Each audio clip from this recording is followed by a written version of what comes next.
Hello दोस्तों। हम में से बहुत से लोग अपनी ज़िंदगी की वैल्यू को नहीं समझते और अपने जीवन को ऐसी चीज़ों में बर्बाद कर देते हैं जिनसे हमारा नुकसान ही होता है। आज की इस कहानी के ज़रिए आप जानेंगे कि हमारी ज़िंदगी कितनी कीमती है और हमें अपनी इस कीमती ज़िंदगी को कैसे जीना चाहिए। इसलिए इस कहानी को पूरा ज़रूर सुनिएगा। दोस्तों, एक बार की बात है, गौतम बुद्ध अपने शिष्यों को जिंदगी से जुड़ी अच्छी बुरी चीज़ों का ज्ञान दे रहे थे। सभी शिष्य उनकी बातों को बहुत ध्यान से सुन रहे थे। उन सभी में से एक शिष्य उठकर गौतम बुद्ध के पास गया और उनसे बोला, आप हमें ज़िंदगी के बारे में जो कुछ सिखा रहे हैं उन सब का क्या फ़ायदा, क्योंकि हम में से बहुत से बच्चों को ये नहीं पता कि हमारे जीवन का मूल्य क्या है और ये जीवन हमारे लिए कितना कीमती है। पहले आप हमें ये बताइए कि इस जीवन का मूल्य क्या है। अपने शिष्य की बात सुनकर गौतम बुद्ध अपने कक्ष में गए और एक चमकता हुआ पत्थर का टुकड़ा लेकर आए। वो टुकड़ा उन्होंने अपने शिष्य को दिया और बोले, मैं तुम्हें इस जीवन का मूल्य तब बताऊंगा जब तुम इस पत्थर का सही मूल्य पता लगा कर लाओगे। साथ ही ये ध्यान रखना कि तुम्हें ये पत्थर का टुकड़ा किसी को बेचना नहीं है। गौतम बुद्ध की बात मानकर वो शिष्य बाजार की तरफ चला गया। बाजार में सबसे पहले उसकी नज़र एक फल बेचने वाले पर पड़ी और उसने वो पत्थर उस फल वाले को दिखाया और बोला, इस पत्थर के बदले आप मुझे कितने फल दे सकते हो।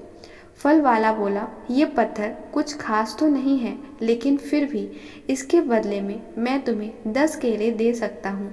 वो शिष्य उस पत्थर को लेकर आगे चला गया। फिर उसे एक सब्जी वाला मिला। शिष्य ने उस सब्जी वाले से उस पत्थर की कीमत पूछी।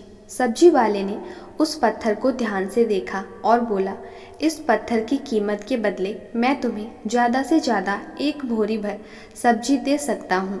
इसके बाद वो शिष्य उस पत्थर को लेकर एक सोने के व्यापारी के पास गया।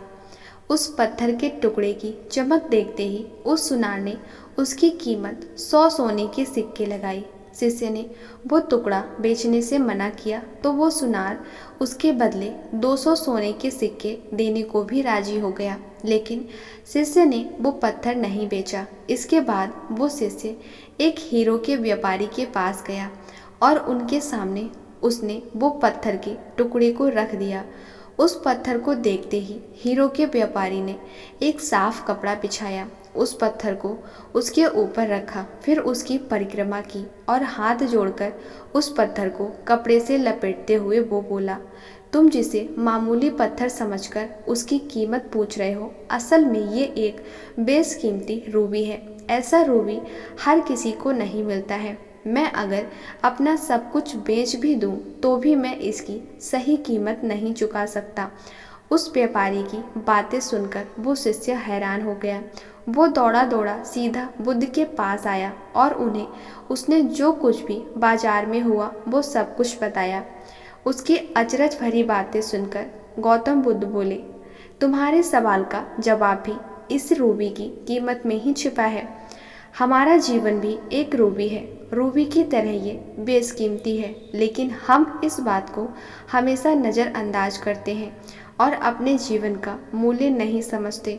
हम दूसरों को देखकर और उनके जैसा जीवन जीने की कोशिश में अपने जीवन की कीमत को कम कर देते हैं।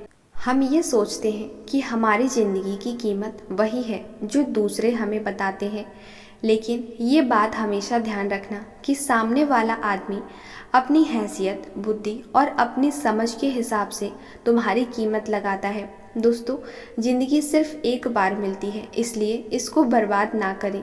अपनी ज़िंदगी को उतना ही कीमती समझें जितना कीमती आप अपने बैंक में रखे रुपयों को समझते हैं। आज के समय में लोग अपनी ज़िंदगी से ज़्यादा कीमती पैसों और दिखावों से भरी चीज़ों को समझते हैं। पैसों के चक्कर में ऐसा काम करने लग जाते हैं जिससे उनकी ज़िंदगी बर्बाद हो जाती है। नाम कमाने के चक्कर में उल्टे सीधे काम करने लग जाते हैं। हमेशा याद रखें कि दिखावा करना ज़रूरी नहीं है। पैसा फिर कमाया जा सकता है, लेकिन ज़िंदगी को फिर से पाया नहीं जा सकता। इसलिए अपनी इस बेशकीमती ज़िंदगी को अच्छे से जिएं। कभी ये ना सोचें कि आप इस दुनिया में किसी के काम के नहीं हैं। ना कभी ये सोचें कि आपकी ज़िंदगी व्यर्थ है। आपके होने ना होने से कुछ फ़र्क नहीं पड़ता। जब भी ऐसे नेगेटिव विचार आपके मन में आए तो खुद को बस ये याद दिलाएं कि जीवन एक रूबी है और ये बेशकीमती है। उम्मीद है दोस्तों आपको इस कहानी से कुछ सीख जरूर मिली होगी। वीडियो पसंद आया हो तो वीडियो को लाइक शेयर जरूर कर दीजिएगा। इस वीडियो पर आपके जो भी विचार हैं हमें कमेंट बॉक्स में ज़रूर बताइए। वीडियो को यहाँ तक देख ही लिया है तो और ऐसे ही वीडियोस देखने के लिए चैनल को सब्सक्राइब भी कर लीजिए। धन्यवाद।